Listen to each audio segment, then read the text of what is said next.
Di penghujung abad ke-13, ketika dunia sedang mengalami banyak perubahan besar, Kerajaan Singasari di Jawa Timur sedang dalam bahaya besar akibat ancaman dari dalam dan luar. Kertanegara, raja terakhir Singasari, harus menghadapi pemberontakan besar yang dipimpin oleh Jayakatwang dari Gelang-Gelang. Jayakatwang berhasil mengalahkan Kertanegara dan menghancurkan kerajaan Singasari hingga runtuh. Di tengah kekacauan itu, muncullah seorang pemuda bangsawan yang berani dan cerdas bernama Raden Wijaya. Raden Wijaya adalah menantu Kertanegara yang memiliki tekad kuat untuk membalas dendam. Ia berhasil menyelamatkan diri dari serangan Jayakatwang dengan melarikan diri ke hutan yang lebat. Raden Wijaya kemudian meminta bantuan kepada Arya Wiraraja, penguasa Madura yang bijaksana. Dengan strategi yang cerdik dan diplomasi yang lihai, Raden Wijaya mendapatkan pengampunan dari Jayakatwang. Raden Wijaya kemudian membangun kekuatan di wilayah Tarik, yang terkenal dengan hutannya yang lebat dan sulit ditembus. Ia membuka hutan itu dengan kerja keras dan mendirikan sebuah desa yang menjadi pusat kekuatannya. Desa itu pun berkembang pesat dan dikenal sebagai Majapahit, yang artinya buah maja yang pahit, simbol ketangguhan.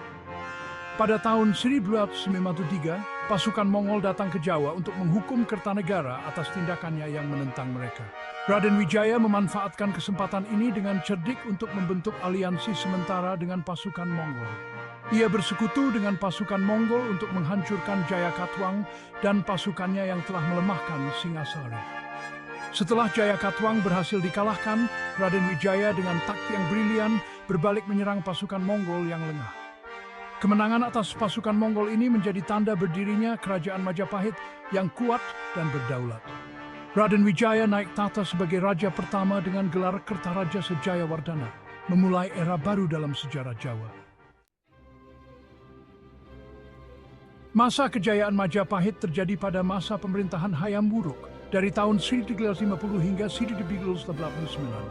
Ini adalah periode yang penuh dengan kemakmuran dan perkembangan. Ia adalah raja keempat Majapahit yang naik tahta di usia 20 tahun, sebuah usia yang sangat muda untuk memimpin sebuah kerajaan besar.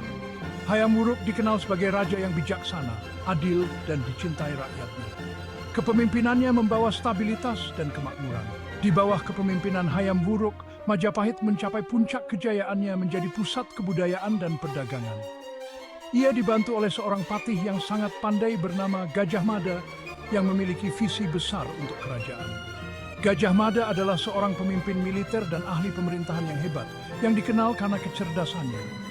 Ia terkenal karena cita-citanya untuk menyatukan seluruh Nusantara di bawah Panji Majapahit, sebuah ambisi yang sangat besar. Gajah Mada memimpin dengan tegas dan bijaksana, memastikan setiap keputusan diambil dengan pertimbangan matang. Ia melakukan perubahan dalam pemerintahan dan militer yang membawa banyak kemajuan.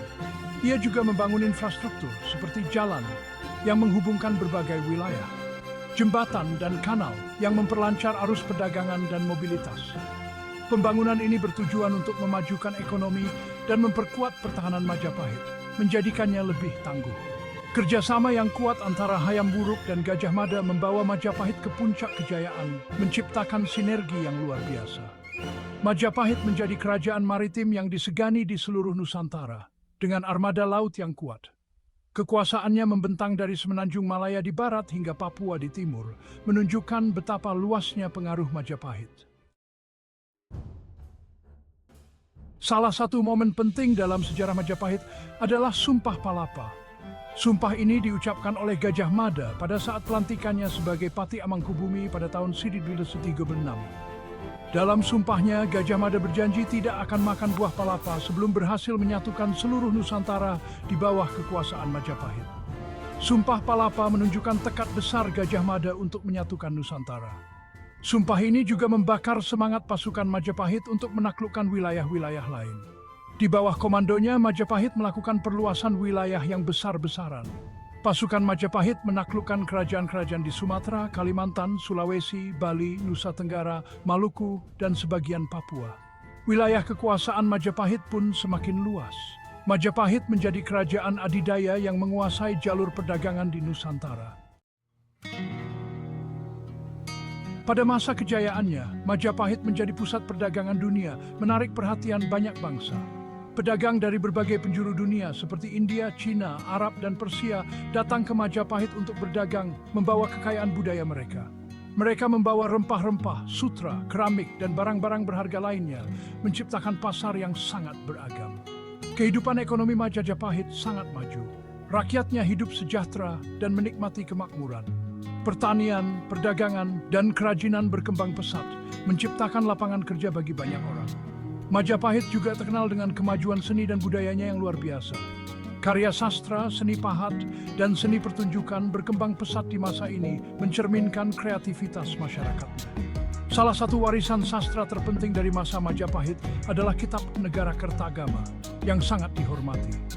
Kitab ini ditulis oleh Empu Prapanca pada tahun 1965, memberikan wawasan mendalam tentang kerajaan.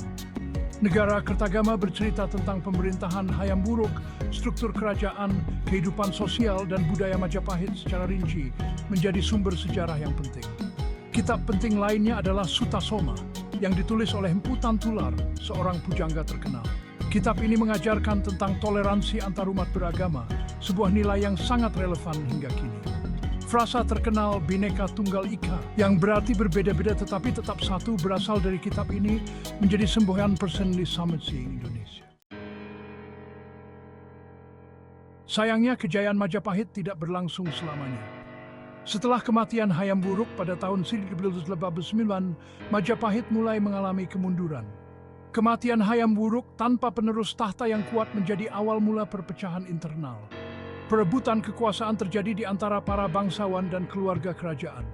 Perang Paregreg yang terjadi antara tahun 1945 dan 1946 antara Wikramawardhana dan Bre Wirabumi melemahkan kendali Majapahit atas wilayah-wilayahnya. Perang saudara ini berlangsung selama 5 tahun dan mengakibatkan banyak korban jiwa. Meskipun Wikramawardhana akhirnya berhasil memenangkan perang, Majapahit tidak pernah benar-benar pulih dari konflik internal ini. Perebutan tahta dan perang saudara melemahkan kekuatan Majapahit. Banyak wilayah kekuasaan yang melepaskan diri dan mendirikan kerajaan sendiri. Kerajaan-kerajaan kecil yang dulunya tunduk kepada Majapahit mulai memberontak. Di sisi lain, pengaruh agama Islam mulai masuk ke Nusantara pada abad ke-14. Pedagang Muslim dari Gujarat dan Persia menyebarkan ajaran Islam di pesisir Jawa. Kerajaan-kerajaan Islam baru, seperti Demak dan Samudera Pasai, mulai muncul dan menantang kekuasaan Majapahit. Munculnya kerajaan-kerajaan Islam ini menjadi tantangan serius bagi Majapahit. Mereka bersaing dengan Majapahit dalam hal perdagangan dan pengaruh politik. Perlahan tapi pasti, pengaruh Majapahit memudar. Selain konflik internal dan bangkitnya kerajaan Islam, Majapahit juga menghadapi ancaman dari luar. Pada abad ke-15, Portugis yang dipimpin oleh Vasco da Gama mencapai India.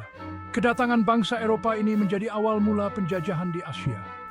Portugis datang ke Nusantara untuk mencari rempah-rempah. Mereka menaklukkan Malaka pada tahun 1911 dan membangun benteng di sana. Kehadiran Portugis mengancam jalur perdagangan Majapahit. Meskipun Majapahit tidak pernah ditaklukkan secara langsung oleh Portugis, kedatangan mereka melemahkan posisi Majapahit sebagai pusat perdagangan. Kerajaan-kerajaan Islam di pesisir seperti Demak dan Aceh memanfaatkan kesempatan ini untuk memperkuat pengaruh mereka.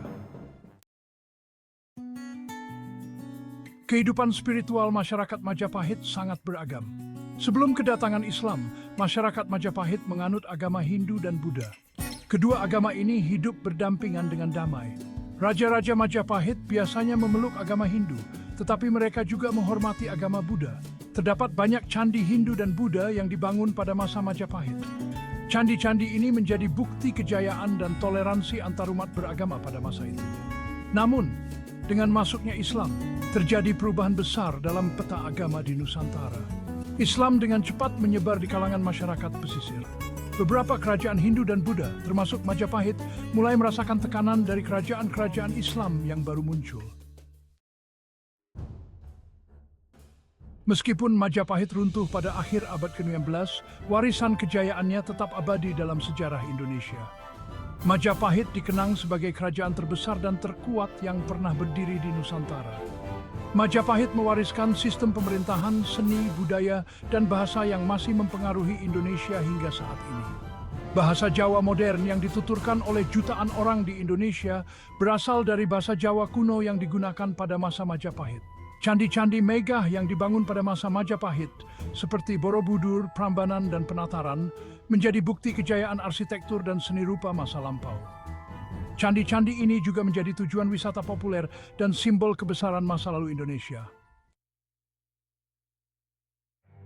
Sejarah Kerajaan Majapahit memberikan banyak pelajaran berharga bagi kita.